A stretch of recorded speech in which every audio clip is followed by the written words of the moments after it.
အားလုံးပဲမင်္ဂလာပါဒီနေ့ကတော့မွေးစားကနေ3လလောက်ကလေးလေးတွေကနေညမှားတယ်အဲ့တော့ကလေးလေးတွေကိုအိတ်ချိတ်မှန်အောင်ဘယ်လိုလုပ်ပေးရမလဲဆိုတာကိုမျှဝေပေးချင်ပါတယ်ကလေးတွေကမွေးစားမှာဆိုလို့ရှိရင်တို့က16နာရီ18နာရီလောက်အိတ်ပါတယ်နော်တခါအိတ်တယ်ဆိုလို့ရှိရင်2နာရီကနေ4နာရီလောက်ထိကြာတယ်အသက်10ပတ်လောက်မှာဆိုလို့ရှိရင်တော့သူတို့ကနေ့ခင်ဖက်ကိုနည်းနည်းလေးအိတ်တာညော့လာတယ်ညဖက်ကိုတော့နည်းနည်းလေးပို့အိတ်တယ်ပေါ့နော်ဒါပေမဲ့ကလေးကအဲ့လိုညဖက်ကိုတောက်လျှောက်ကတော့အိတ်သေးမှမဟုတ်သေးဘူးနော်ကလေးလေးတွေက4လကနေ6လလောက်ကြာမှသူတို့ညဖက်ကိုကြပေါ့နော်တောက်လျှောက်လေးအိတ်တက်လာတာပါအဲ့တော့ဒီ3လအောက်ပေါ့နော်မွေးစားနေပြီးတော့3လလောက်အတွင်းမှာဆိုရင်ကလေးလေးတွေကိုဒီလိုနှင်းညတွေမှားနေတဲ့ကလေးလေးတွေပေါ့နော်ဒီကလေးလေးတွေကိုအိတ်ချိန်မှန်အောင်ဘယ်လိုလေးတွေလုပ်ပေးလို့ရလဲဆိုတာကိုဒီနေ့အချက်5ချက်နဲ့မေမေတို့ပြောပြပေးချင်ပါတယ်နံပါတ်1ချက်ကတော့ကလေးကို nap time ပေါ့နော်တမီအိတ်ချိန်လေးတွေပေးရပါမယ်နေ့ခင်ဖက်မှာဆိုလို့ရှိရင်သူတို့နိုးနေတဲ့အချိန်က2နာရီလောက်ကြာပြီဆိုလို့ရှိရင်တစ်ခါလောက်ပေါ့နော်အများဆုံး2နာရီလောက်ပဲခြားပြီးတော့သူတို့နိုးချိန်ပေးပြီးတော့သူတို့တမီအိတ်ချိန်လေးတွေပေါ့နော်သူတို့ပေးဖို့လိုပါတယ်ဒီ3လအောက်မှာဆိုလို့ရှိရင်သူတို့ကအချိန်အကြာရင်နိုးနေမယ်ဆိုလို့ရှိရင်အချိန်ကြာရင်ပို့ပြီးတော့အိတ်ရတာပို့ပြီးတော့ခက်ခဲပါတယ်ဒါကြောင့်မလို့သူတို့ကို2နာရီအများဆုံးခြားပြီးတော့တမီအိတ်ချိန်လေးတွေပေးရပါမယ်ကလေးလေးတွေကဒီတစ်နှစ်အောက်ပေါ့နော်တစ်နှစ်အတွင်းမှာဆိုလို့ရှိရင်သူတို့ရဲ့နေ့ခင်ဖက်မှာဒီလိုတမီးအိတ်ချိန်လေး nap time လေးတွေက2ကြိမ်ကနေ4ကြိမ်ကြာရှိရပါမယ်နော်နံပါတ်2ချက်ကတော့ကလေးကိုနေ့ညခွဲခြားတက်အောင်ကျင့်ပေးရပါမယ်ကလေးအသက်2ပတ်လောက်ဆိုလို့ရှိရင်သူတို့နေ့ညခွဲခြားတက်အောင်ကျင့်ပေးလို့ရပါပြီနော်နေ့ခင်ဖက်ဆိုလို့ရှိရင်လည်းကလေးလေးနဲ့အမေနဲ့ပေါ့နော်အဲ့လိုမျက်နှာချင်းဆိုင်ပြီးတော့မျက်လုံးချင်းစုံပြီးတော့သူ့ကိုစကားလေးပြောမယ်မြှူမယ်သူလမ်းအောင်ပေါ့နော်ကိုကစကားလေးတွေပြောပေးမယ်ပြီးလို့ရှိရင်နေ့ခင်ဖက်အလင်းရောင်ပေါ့နော်ဒီအလင်းရောင်လေးတွေရအောင်လို့ပတင်းပေါက်ရဲ့ခန်းစည်းလေးတွေဆိုလို့ရှိရင်လည်းဖွင့်ထားပေးမယ်ပြီးလို့ရှိရင်အခန်းရဲ့မီးတွေဆိုလို့ရှိရင်လည်းအကုန်လုံးဖွင့်ထားပေးမယ်ပေါ့နော်လင်းလေးနဲ့သူကနေ့ခင်ကိုနေ့ခင်မှန်သိအောင်အလင်းရောင်ရအောင်လုပ်ထားပေးဖို့လိုပါတယ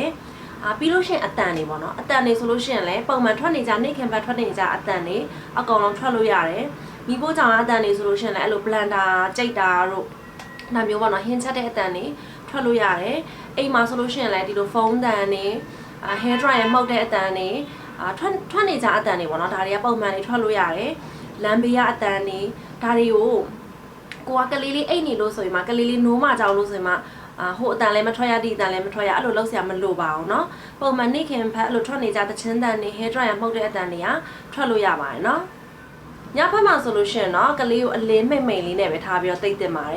်အဲ့လို dim light လေးတွေပဲဖွင့်ပြီးတော့တိတ်ရပါမယ်เนาะသူ့ကိုမှောင်သွားပြီဆိုလို့ရှိရင်အိပ်ရမယ်ဆိုတဲ့အသည့်လေးပေါ့နော်ဒါမျိုးလေးဖြစ်အောင်လို့သူ့ကိုအလင်းမဲ့လေးနဲ့ပဲတိတ်တင်ပါတယ်ပြီးရင်မေမေတို့ကသူ့ကိုမြူနေတာတွေစကားပြောနေတာတွေလည်းမလုပ်သင့်တော့ပါဘူးเนาะဘေးနားမှာဆိုလို့ရှိရင်လည်းအဲ့လိုစူညံတဲ့အတန်တွေပေါ့နော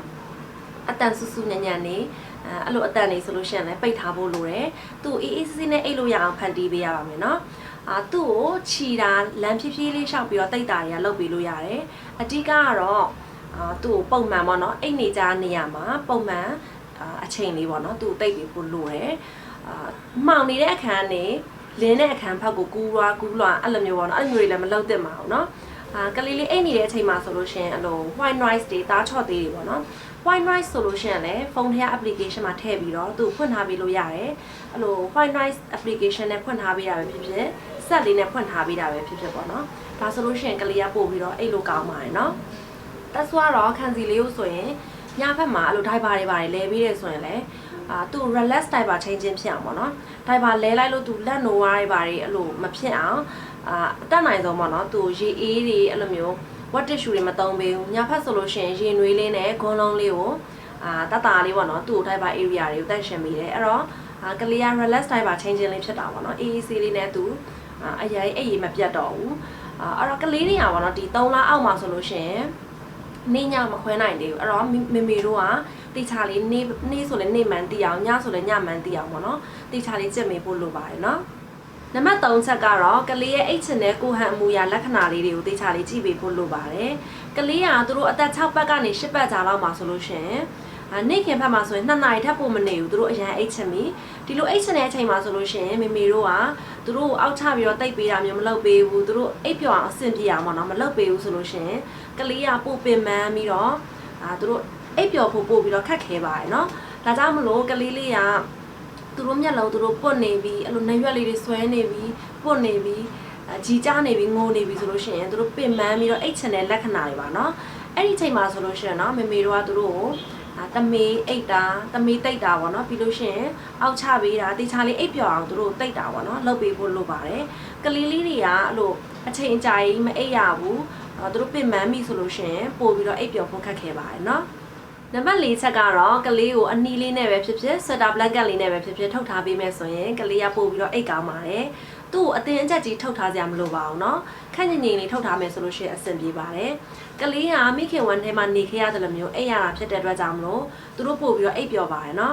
ဒါပေမဲ့ခန့်စီလေးဆိုလို့ရှိရင်တလားကြော်လောက်ထိပဲသူ့ကိုအနီးလေးတွေဆွက်တာဘလန်ကက်လေးတွေပေါ့เนาะထုတ်ပေးလို့ရတယ်နှစ်လနီးပါးလောက်မှဆိုလို့ရှိရင်သူ့ထုတ်ပေးလို့မရတော့အတင်းယုံနဲ့ကက်နဲ့သူ့ကိုထုတ်ပေးတာမကြိုက်တော့ဘူးပေါ့เนาะအဲ့အတွက်ကြောင့်မလို့ကိုကလေးပေါ်မှာမူတည်ပြီးတော့သူတို့အဆင်ပြေတဲ့အချိန်ထိပေါ့နော်သူတို့ဒီလိုဆက်တာ blanket လေးနဲ့အိတ်ကောင်းတဲ့အရွယ်ထိထုတ်ပေးမယ်ဆိုလို့ရှိရင်ပို့ပြီးတော့အိတ်ကောင်းပါတယ်နော်နံပါတ်5ချက်ကတော့ကလေးကိုသူ့ကိုယ်သူအိတ်ပျော်ဖို့အတွက်အခွင့်အရေးပေးပါနော်ဥပမာဆိုလို့ရှိရင်တစ်ခါတလေသက်စုကခန့်စီလေးကိုသူနှိုးဝပြီးတော့ငိုက်နေပြီးအိတ်ချင်နေပြီဆိုလို့ရှိရင်အကြာကြီးနဲ့မချီထားတော့ဘူးမချီထားဘဲနဲ့သူအိတ်တဝက်နိုးတဝက်မှလည်းသူ့ရဲ့အိတ်ရပေါ်မှာသူချပေးလိုက်တယ်အဲ့လိုဆိုလို့ရှိရင်တစ်ခါတည်းတက်အိပ်ပျော်သွားတယ်လည်းရှိရဲတစ်ခါတလေမှာဆိုလို့ရှိရင်သူနိုးနေတယ်ရဲ့သူငိုချင်ချင်နဲ့သူ့ကိုချီခိုင်းချင်ချင်ပေါ့နော်အဲ့လိုပုံစံလေးလုပ်ပြတယ်ဒါပေမဲ့တဆူသူ့ကိုမချီတော့ဘူးအဲ့လိုဆိုလို့ရှိရင်သူ့ကိုချီမတိတ်ပဲနဲ့သူ့ကိုယ်သူအိပ်ပျော်သွားတယ်ပေါ့နော်အခောက်တိုင်တော့မဟုတ်ဘူးဒါပေမဲ့ကလေးကိုသူ့ကိုယ်သူအဲ့လိုအိပ်ပျော်စေတာပေါ့နော်သူ့ကိုယ်သူအိပ်ချင်စိတ်ကိုဖြစ်စေတယ်ဒါကြောင့်မလို့အရန်ကိုအကျိုးရှိပါတယ်နော်ဒါကြောင့်မလို့မေမေတို့လည်းကလေးလေးတွေကိုဆန်းလုပ်ကြည့်ပါနော်ကလေးကမွေးစားကနေ3လလောက်အတွင်းမှာဆိုရင်အိတ်ချိန်မှန်ဖို့ခက်ခဲပါတယ်เนาะဒါကြောင့်မလို့တဆုရှိမှပြောသွားတဲ့အချက်လေးတွေနဲ့မေမေတို့ကစူးစမ်းပြီးတော့ကြည့်မိပါเนาะနောက်ပြီးတော့ကလေးကအရန်ငိုနေတယ်ဘာကြောင့်ငိုနေမှမသိဘူးဆိုလို့ရှိရင်လည်းကလေးလေးကိုသူနှုတ်များစာနေလားသူအိတ်ချင်နေတာလားသို့မဟုတ်လို့ရှိရင်လည်းသူအီးတွေရှူရှူတွေများပေါက်ထားလို့လားပါထားလို့လားပေါ့เนาะဒါလေးတွေစစ်ပေးဖို့လိုတယ်တစ်ခါတလေမှဆိုလို့ရှိရင်လည်း